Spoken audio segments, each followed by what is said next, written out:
नमस्कार।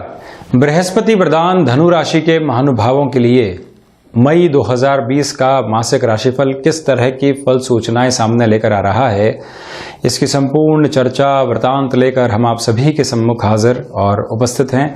अगले कुछ मिनटों में ग्रहीय व्यवस्थाओं के परिवर्तन के साथ में जुड़े हुए 12 भावों के रिफ्लेक्शन किस तरह के इंडिकेशंस दे रहे हैं, ये हम आपके समक्ष रखने का कार्य करेंगे। तो प्रथमतः ग्रह गोचरीय व्यवस्थाओं का अध्ययन। चंद्रमा प्रतीकात्मक तौर पर राशि स्थान में ही विराजित करके दिखाए गए हैं। इनकी स्थितियों को परिवर्तित करके दिखाना मासिक राशिफल में संभव नहीं। तो वहीं राहु और केतु की स्थितियां राशि और सप्तम में विराजमान है। केतु यहाँ देवगुरु बृहस्पति के मूल त्रिकोण में उच्चस्थ, तो वहीं राहु सप्तम भाव में उच्चस्थ स्थितियों में विराजमान है। धनु राशि जिनको 7.5 का अंतिम अंतराल चल रहा है, आप यूं भी कह सकते हैं कि 7.5 की जो तृतीय ढैया है वो अभी 24 जनवरी 2020 से गतिमान हो चुकी है और उसका पहला पड़ाव जब शनिदेव वक्रगत स्थितियों के भीतर आते हैं वो 11 मई 2020 से आ जाएगा। शनिदेव 11 मई 2020 वो तारीख रहेगी जहां सेकंड हाउस में स्वराशि स्थान में वक्रगत हो चुके होंगे। देव गुरु बृहस्पति अपनी मूल त्रिकोण से 29 मार्च 2020 को निकले, यहाँ द्वितीय भाव में विराजित हुए और साथ ही साथ में आप देखें 14 मई 2020 ऐसी तारीख रहेगी जहां पर ये भी रेट्रोग्रेड हो चुके होंगे। तो वहीं पराक्रम भाव में आप देखें मंगल विराजमान है। 4 मई 2020 से लेकर 18 जून 2020 तक मंगल यहां शनिदेव की मूल त्रिकोण में रहेंगे। उच्चस्थ स्थितियों से निकलकर पराक्रम भाव में इनका विराजित होना भी एक बहुत महत्वपूर्ण चर्चा योग्य स्थिति।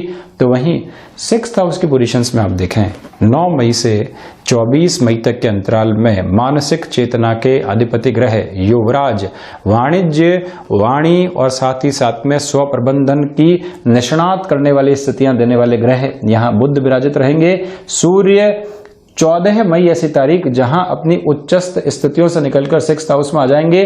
तो शुक्र पूरे ही माह के अंतराल में जब हम 1 मई से 31 मई तक की चर्चा कर रहे हैं यहां 6th हाउस में ही विराजमान। सप्तम भाव में राहु की स्थितियां जैसा मैंने शुरुआत में बताया बनी हुई है।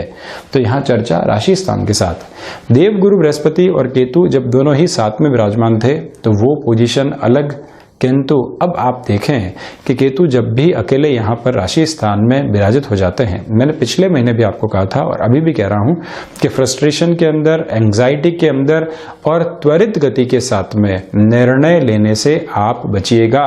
यहां प्रत्येक डिसीजन को लेने से पहले आपको समय लगाना चाहिए। कोई भी ऑफर आपके नौकरी पेशा जीवन के अंदर आती है, प्रोफाइल चेंज की पोजीशन आती है या कोई भी ऐसी अज्ञात भय वाली स्थिति आती है, आप त्वरित गति के साथ में वहां रिएक्शन देने से जितना बचते हैं उतना ही खुद के लिए एक बेटर लेवल को एस्टेब्लिश करने वाले हो जाते हैं। प्रथम दृष्टिगोचर इस बात का ख्याल रखना चाहिए। तो वहीं दूसरे स्तर पर आप ये भी देखें कि व्यापारिक जीवन के साथ में अगर फाइनेंशियल लेवल पर कोई भी सौदेबाजी करनी है तो उसमें 1 से 11 मई तक आपको एक पॉज देकर चलना चाहिए। वहां कोई भी ऐसा निर्णय आप नहीं लें तो बेहतर। साथ ही साथ में सप्तम भाव में राहु जब भी हों और केतु राशि स्थान में विराजमान हो, किसी भी डील को फाइनलाइज करने के लिए हम किसी व्यक्ति विशेष पर प्रेशर बना रहे हैं, वो पहले से हामी भर चुका था किंतु हम उसमें थोड़ा सा जल्दीपन चाह रहे हैं, ऐसी ही स्थितियों के भीतर उस व्यक्ति के मन में संशय बनपने लगते हैं। आपकी भावना बिल्कुल सही है किंतु उसने गफलत पाल ली आपकी जल्दबाजी की वजह से, उसको रोक कर रखने का यहां आप प्रयास कीजिएगा। एक बात तो ये, वहीं अब सेकंड हाउस की चर्चा, यहां आप देखें कि देव गुरु बृहस्पति और शनिदेव दोनों ही साथ में विराजमान है सेकंड हाउस में।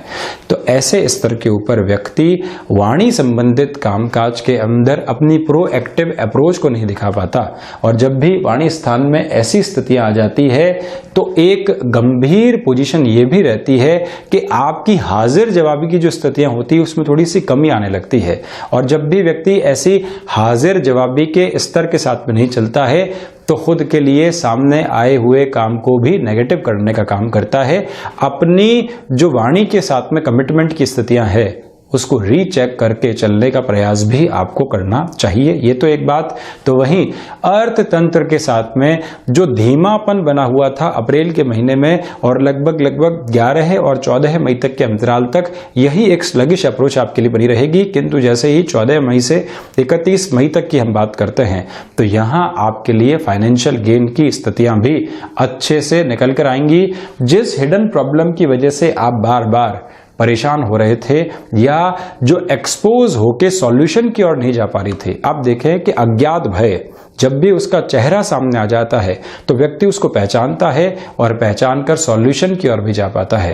ये एक संबंधित स्थिति उसी ओर इशारा कर रही है कि ऐसा कोई भी अज्ञात भय है उसका स्वरूप सामने आएगा। आप वहां अपनी संघर्ष की प्रवृत्तियों को लाकर सॉल्यूशन भी खोज पाएंगे।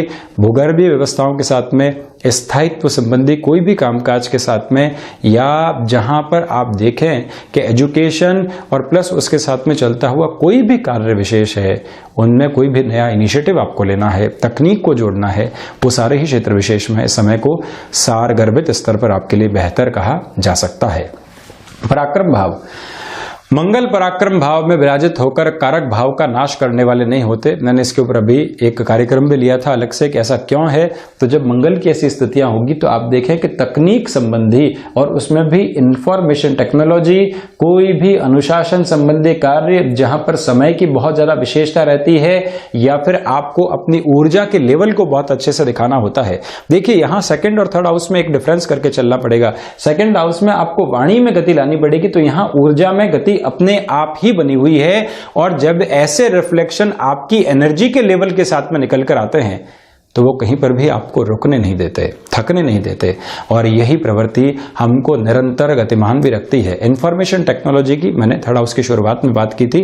इसका आशय यही है कि यहाँ आप प्रोफाइल चेंज की ओर जाना चाहते हैं, यहाँ पर आपके सामने कोई भी ऑफर आता है, थोड़ा सा समय दीजिए और फिर उस परिवर्तन की स्वीकारोक्ति के साथ में निरंतर आप बढ़ते चले जाइए। लंबे समय तक जॉब में आपने एक्सपीरियंस लिया और ये जो मार्च और अप्रैल का महीना एक पॉज के साथ में मिला, जहां हमने खुद को रीथिंक किया, खुद को ऑब्जर्व एनालाइज किया, फाइनेंशियल लेवल पर भी आगे बच्चों का फ्यूचर क्या रहेगा, हम अपने रिटायरमेंट की प्लानिंग कैसे कर सकते हैं, इन सारे ही घेरों के बारे में सोचा। अब निर्णय यह लिया कि हम फाइनेंशियली सिक्योर हैं और अपने व्यापार की ओर जा सकते हैं, जहां जोखिम तो है किंतु मुनाफे की उम्मीद भी बहुत ज्यादा है और मन के भीतर विश्वास बहुत गहरा सही है।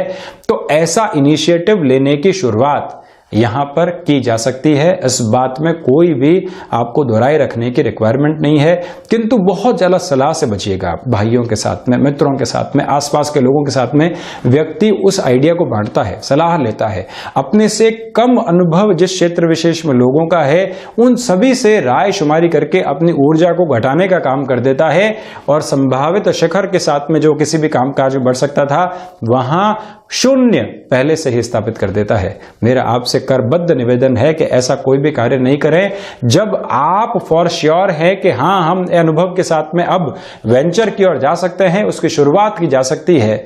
तो सिर्फ आप स्वयं की सुने, अपने अनुभव की सुने और अपनी जो स्थितियां हैं जिसको आपने ऑब्जर्व और एनालिसिस किया है उसके साथ बढ़ते चले जाएं। वजह इतनी है कि 7.5 का अंतिम अंतराल मंगल भाग्य भाव को सपोर्ट करते हुए, कारक भाव का नाश नहीं करते हुए, तो वहीं पर 6th हाउस में ऐसा कोई भी ऋण लेना पड़ जाता है तो कोई दिक्कत और परेशानी ऐसे निकलकर नहीं आती है। इस बात का भी गौर करने की रिक्वायरमेंट आपके लिए बनी हुई है। चतुर्थ भाव, सबसे पहले आप यहां पर यह पाएंगे कि जो चतुर्थेश की स्थितियां हैं वो यहां शनिदेव के साथ 2nd हाउस में बनी हुई है। मानसिक सुख के अंदर शुरुआती 14 दिनों में थोड़ी सी कमी बनी रहेगी। सर्विस इंडस्ट्री के साथ में जुड़ाव है, त्वरित गति के साथ कोई भी निर्णय लेने से आप यहां बचिएगा। माता स्थान के साथ किसी भी कामकाज की शुरुआत करना चाहते हैं तो आपसे निवेदन रहेगा कि 24 मई के बाद में ही आप उस ओर बढ़ें।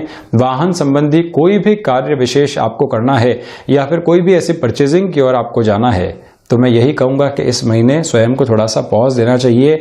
जो फाइनेंशियल लेवल पर गेन मिल रहे हैं उसको पहले जीवन में एक अच्छी स्वीकारोक्ति के साथ में लाने का कार्य आप करते चले जाएं।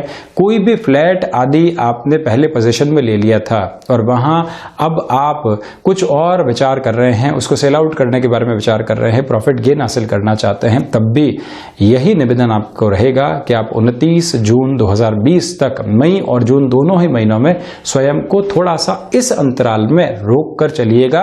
कंटेम्पररी फ्रेम की पोजीशंस में ऐसा निर्णय लेने से अभी आपको बचना चाहिए, ये एक बात है। तो वहीं एग्रीकल्चर संबंधी कोई भी कामकाज में आपको निर्णय लेना है तो वहां लगभग 24 मई और आप ये देखिए कि 29 जून तक कोई भी निर्णय लिया जा सकता है, मई और जून का महीना। हालांकि मैं मई का मासिक राशिफल यहां पर चर्चाओं के साथ में लेकर चल रहा हूं, किंतु 29 जून तक भी ऐसे निर्णय लिए जा सकते हैं। वजह ये रहेगी कि 18 जून के बाद में मंगल भी चतुर्थ में प्रवेश करने वाले हो जाएंगे, उसके पहले मीन राशि अभिलाषी भी हो चुके होंगे, ये एक बात। तो उस लिहाजा ये सारी ही निर्णय की प्रवृत्तियों में आप उस ओर बढ़ने का कार्य कर सकते हैं। पंचम भाव, पंचमेश की स्थिति आप देखें पराक्रम भाव के साथ 3-11 के संबंध में जुड़ी हुई है।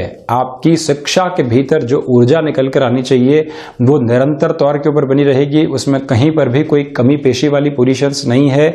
और साथ में ही आपने एजुकेशन पूर्ण की, स्वयं के स्टार्टअप की ओर जाने के बारे में आप विचार बना रहे हैं, या फिर आपने एक नौकरी की पोजीशंस को शिक्षा के साथ में आगे लेकर जाने का कार्य किया।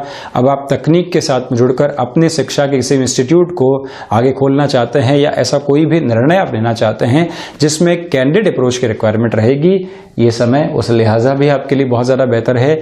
आकस्मिक धन लाभ के क्षेत्र में निवेश करना है तो छोटे छोटे टुकड़ों में निवेश करने की ओर जाइएगा, क्योंकि पंचम का पराक्रम के साथ में जो है संबंध बना हुआ है, यही एक प्रमुख वजह है। और एक महत्वपूर्ण बात, जिन भी महिलाओं ने कंसीव कर रखा है ये महीना आपके लिए बढ़िया है। गर्भ गीता आदि का पाठ आपको निरंतर तौर के ऊपर करना चाहिए। क्षमताओं के भीतर वृद्धि बनी रहेगी। व्यक्ति ने जो एजुकेशन प्राप्त की, जॉब के 5 से 6 साल तक वो इतनी काम नहीं आई, किंतु अचानक एक मौका निकल कर आया जहां आपकी एजुकेशन का जो फ्रेम था या जो क्वालिटी वहां पर आपने डेवलप की थी उसकी रिक्वायरमेंट रही और आप उस ऑर्गेनाइजेशन के अंदर एक बहुत महत्वपूर्ण व्यक्ति बन गए। ये महीना वैसी ही कुछ सूचनाएं आपके समक्ष लेकर आ रहा है, तो इस अंतराल का भी बेनिफिट उठाना चाहिए। एजुकेशन के फ्रेम के अंदर टेक्निकल पोजीशंस के साथ और ज्यादा ग्रोथ आपके लिए रहेगी, क्योंकि शिक्षा भाव के अधिपति 7वीं दृष्टि से यहाँ उच्च शिक्षा के भाव को भी देख रहे हैं, तो उस लिहाजा ये टाइम आपके लिए बेटर है। 6th हाउस, जैसा मैंने आपको कहा कि कोई भी आपको ऋण आदि लेना है आप उस और गंतव्यशील हो सकते हैं, क्योंकि देवगुरु का दृष्टि संबंध भी यहां पर बना हुआ है। मंगल का दृष्टि संबंध भी 6th हाउस के ऊपर बना हुआ है। एक तरह से देखा जाए तो आप ये देखिए कि जो पोजीशन व्यापारेश की है वो भी यहां पर, जो पोजीशन कर्मेश की है वो भी यहां पर, जो ऋण भाव की स्थितियां हैं वो भी यहां पर, भाग्येश की स्थितियां भी यहीं पर जुड़ी हुई है, लाभेश की पोजीशन भी ऋण भाव के साथ में ही जुड़ी हुई है। तो जब भी हम लंबे समय के अंतराल के लिए कोई भी ऐसा ऋण लेना चाहते हैं तो यहां खुद की अप्रोच को और ज्यादा प्रिसाइज करके चलने का कार्य कर सकते हैं। इसमें कहीं पर भी रुकने की या हिचकिचाने की आवश्यकता नहीं है। शत्रुओं को आप अपनी वाणी के द्वारा नियंत्रण के साथ में लेकर चलिएगा और देवगुरु बृहस्पति वहां व्यक्ति को एक डिप्लोमेटिक अप्रोच भी देने वाले हो जाते हैं, किंतु वजन में वृद्धि हो सकती है, वेट गेन हो सकता है। देवगुरु बृहस्पति जब भी वक्रगत होकर और तीव्रगामी स्तर के साथ में अतिचारी हैं और रेट्रोगेट और हो जाएंगे और 6th हाउस को देखने वाले होंगे, और जब शुक्र की स्थितियां, बुध और सूर्य की स्थितियां यहां बनी हो तो व्यक्ति को एक वेट गेन की पोजीशन मिलती है। तो आप अपनी जो रेगुलर एक्सरसाइजेज है उसको कंटिन्यूअसली रखिएगा। एक बात तो ये, अस्थि जनित विकार, urine infection prone positions, thyroid संबंधी रोगों के साथ में लंबे समय से चलना रहा है, ऐसे सारे ही रोगों के ऊपर आपको सेल्फ डिसिप्लिन की एक चाबी रखनी ही पड़ेगी, जिसकी स्थितियां सुधार की ओर जा सकती है। आपकी खुद की जो एक तरह से रूटीन की अनुशासित अप्रोच के साथ में, यहां मैं एक और बात कहूंगा कि जो भी यूथफुल एज के अंदर लोग होते हैं, मंगल जब भी बुध के ऊपर 6th हाउस के साथ में दृष्टि संबंध बनाते हैं तो जो एक्ने प्रॉब्लम निकल कर आती है वो रक्त संबंधी विकार है। यहां इसको और ज्यादा गहरे से समझ समझने की रिक्वायरमेंट है। बुध चर्म के अधिपति, चमड़ी के अधिपति, मंगल रक्त के अधिपति, और ये आपको ज्ञात है कि जब रक्त में कोई विकार निकल कर आता है तो वो चमड़ी के ऊपर दिखाई भी देता है और वही मुहासे जैसी स्थितियों को लेकर आता है और चर्म रोग की स्थितियों को भी निर्मित करता है। ऐसे अंतराल में अगर आप अपने खानपान, योगाभ्यास के द्वारा, रेगुलर फिटनेस प्लानिंग के द्वारा जाते हैं तो ऐसे रोग कम सताते हैं। ये भी आप स्मृतियों में रखिएगा। तो वहीं सप्तम भाव की स्थितियां यहां उच्चस्थ राहु हैं। तो सबसे पहले सप्तमेश की स्थितियां देखें षष्ठ भाव में, और राहु की स्थितियां ऐसे अंतर के अंदर गृहस्थ जीवन में बहुत ज्यादा संभल कर हमको चलने की दरकार और आवश्यकता रहती है। व्यापारिक साझेदारियों के अंदर आप कोई भी त्वरित गति के निर्णय के साथ में नहीं जाएं, ये मेरा आपसे नम्र निवेदन यहाँ पर है। तो वहीं जो एग्जिस्टिंग बेस के साथ में व्यापार चल रहे हैं, राहु वहां आपको सपोर्ट देने वाले होंगे। जो एक अप्रोच आपके लिए सिचुएशनल अवेयरनेस के साथ में नहीं थी, वहां आपकी सिचुएशनल अवेयरनेस बहुत आसानी के साथ में बढ़ सकती है। इसमें कोई भी दुराई की स्थितियां नहीं है, इसमें कोई भी ऐसी नेगेटिविटी की पोजीशंस दिखाई नहीं दे रही है। बस इंस्टेंट बेस का जो निर्णय होता है जिसमें फैसिनेशंस बहुत रहती है, उससे आप बचकर रहिएगा। अन्यथा व्यापारिक स्तर यहां आपके लिए फ्रूटफुल है। गृहस्थ जीवन में सामंजस्य की थोड़ी सी कमी रह सकती है। पंचम सप्तम के साथ में मंगल की जुड़ी हुई एक और चर्चा रिलेशन के लिए। किसी भी रिलेशन को आपने अपने लिए डेवलप किया, उसके साथ में आप अब चलायमान होने के बारे में सोच रहे हैं, घर परिवार के समक्ष उस रिलेशन को रखना चाहते हैं, उस लिहाजा इस महीने को थोड़ा सा आप रोक कर चलिएगा तो बेहतर रहेगा। अष्टम भाव, यहां आप देखें देव गुरु बृहस्पति का संबंध अष्टम भाव के साथ में जुड़ाव रख रहा है, तो इसी वजह से रिसर्च संबंधी गतिविधियों में तीव्रता आएगी। आप विदेश में रह रहे हैं, अपने कामकाज को आगे बढ़ा रहे हैं, एक रफ्तार के साथ में चल रहे हैं, तो उस लिहाजा भी इस समय को आपके लिए फाइनेंशियल गेन वाला कहा जा सकता है। आपने अपने कामकाज को विदेश में ही एक और शिफ्ट किया, यानी नौकरी कर रहे थे, अब आप व्यापारिक स्तर की तरफ बढ़ने के बारे में सोच रहे हैं।